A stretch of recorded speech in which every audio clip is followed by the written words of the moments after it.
Hello friends, एक बार फिर से आप सभी दोस्तों का टेक्निकल मंच के इस ऑनलाइन प्लेटफॉर्म पर हार्दिक स्वागत है। तो आप सभी को पता है, असिस्टेंट लाइनमैन के लिए बायोमेट्रिक का जो शेड्यूल है वो जारी हो गया है और आप सभी ने ऑफिशियल जो वेबसाइट है वहाँ पर भी चेक कर लिया है।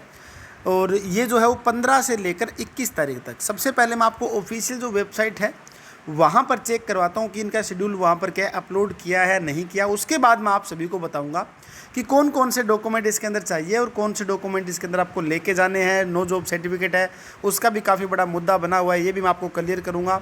ठीक है, तो चलिए देखते हैं डिटेल से। तो ये ऑफिशियल वेबसाइट है उत्तर हरियाणा बिजली वितरण निगम की, आप देख सकते हो ये रही। और यहाँ पर अगर आप देखोगे रिक्रूटमेंट के अंदर, ठीक है, और न्यू एडवर्टाइजमेंट में आप देखिए, जो न्यू एडवर्टाइजमेंट है इसमें जो सेकंड कॉलम है उसमें दे रखा है डिटेल से, आप डाउनलोड भी कर सकते हो इस नोटिस को। ठीक है ना, तो ये हमने क्या है ऑफिशियल जो वेबसाइट है उस पर आपको दिखा दिया। उसके बाद डॉक्यूमेंट कौन कौन से आपको रिक्वायरमेंट है वो मैं आपको बता दूँ। सबसे पहले देखिए, आप सभी ने जब स्क्रूटनी जो आपकी हुई थी और ऑनलाइन जो आपने डॉक्यूमेंट अपलोड किए थे, ठीक है ना, ऑनलाइन जो डॉक्यूमेंट अपलोड किए सेम वही उनका क्या है, एक जो सेट है आपको तैयार करना है। ठीक है ना, एक सेट तो आप ये बना लीजिए, बाकी आपको क्या है एक सेट एक्स्ट्रा अलग से और रखना है। कहीं पर मान लीजिए इस जो डॉक्यूमेंट के अंदर क्या है कुछ ना कुछ कमी हो, ठीक है, कोई मान लीजिए जो प्रिंट आउट सही नहीं है, तो दूसरा जो सेट आपके पास है वो आपके पास होना चाहिए, ताकि उससे आप क्या है वो जो अपने डॉक्यूमेंट है वो लगा सकते हो फिर। ठीक है, तो मेरी आप सभी से एडवाइस ये है, 2 सेट तो आपने अपने जो डॉक्यूमेंट है वो तैयार कर लीजिए डिटेल से। डॉक्यूमेंट जो आपने ऑनलाइन लगवाए हैं, जो आपने ऑनलाइन जो अपलोड किए थे स्क्रूटनी का, सबसे बढ़िया वही सिस्टम है, आप उनमें देखिए क्या क्या आपने अपलोड कर रखा है। पीडीएफ फाइल आप सभी के पास उसकी होगी।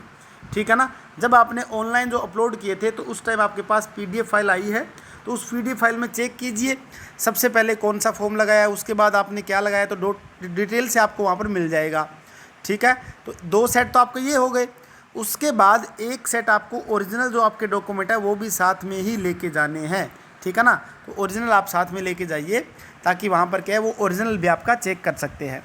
ठीक है, अब देखिए सबसे जो बड़ी बात बन रही है वो ये है कि नो जॉब जो फॉर्मेट है, क्या हमें नया बनवाना पड़ेगा क्या नो जॉब का फॉर्मेट।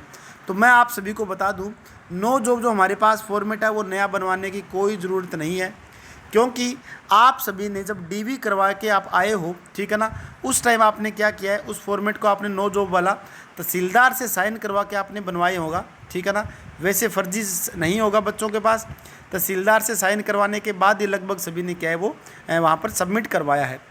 अब बच्चों के दिमाग में ये है कि सर हमने तो जो उसका ओरिजिनल है वो जमा करवा दिया, ठीक है ना, तो ओरिजिनल तो उसकी आपके पास फ़ोटोकॉपी भी होगी।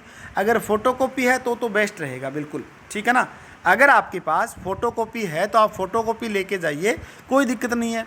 बाकी कोई बच्चा बोले सर हमने ओरिजिनल वहाँ पर जमा करवा दिया, अब हमारे पास फ़ोटोकॉपी भी नहीं है, ठीक है, तो आपके पास चारा ये रहेगा, फिर आपको नया बनवाना पड़ेगा। ठीक है ना, फिर आपको जो नो जॉब का सर्टिफिकेट है वो आपको न्यू बनवाना पड़ेगा। अब मैं आपको दिखाता हूँ, जब हमारा रिज़ल्ट जो आया था, डिटेल जो हमारा फाइनल जो रिज़ल्ट आया था उसमें क्या लिखा है वो भी मैं आपको पॉइंट दिखा देता हूँ, जस्ट वेट। ये देखिए, जब एलएम का जब रिज़ल्ट आया था तो उसके अंदर ये बात लिखी हुई है, मैं आपको दिखा देता हूँ कि selection of all above candidate is subjected to verification of social economic marks and other qualification by the department. यानी कि अब आपका जो सोशल इकोनॉमिक के नंबर आपको जो मिले हैं या आपको जो क्वालिफिकेशन आपकी है वो अब डिपार्टमेंट चेक करेगा। ठीक है, यहाँ पर लिख दिया इन्होंने। उसके बाद क्या लिखा है, if any candidate is found taken fake या false benefit of social economic criteria, then उसके बाद ये क्या डिसीजन लेंगे यहाँ पर, ही या सी कोई भी हो, विल बी आउटस्टेड, ठीक है, फ्रॉम द सिलेक्शन लिस्ट, उनको सिलेक्शन लिस्ट से बाहर कर दिया जाएगा। उसके बाद यहाँ पर देखिए सबसे इम्पोर्टेंट बात ये शुरू होती है, ऑल कैंडिडेट आर इंटीमेटेड, सभी को इंटीमेट किया जाता है कि टू प्रोसीजर, यहाँ पर देखिए क्या लिखा है, to produce and submit certificate issue by tehsildar executive magistrate SDM regarding no job no government job in family. तो आपको ये जो नो जॉब वाला जो फॉर्मेट है वो जो आपने वहाँ पर सबमिट करवाया है वो फॉर्मेट आपका या तो तहसीलदार से या एग्जीक्यूटिव मजिस्ट्रेट से या एसडीएम से साइन किया हुआ ही होना चाहिए, ठीक है ना। वो आपको क्या करना है, time of the joining two department, तो ज्वाइनिंग जो होगी आपकी डिपार्टमेंट में उस टाइम आपको क्या है वहाँ पर वो ले लेंगे वो आपका, ठीक है। तो ये चीज़ आप ध्यान रखिए। तो आपको नो जो फॉर्मेट है वो अलग से बनवाने की कोई ज़रूरत नहीं है।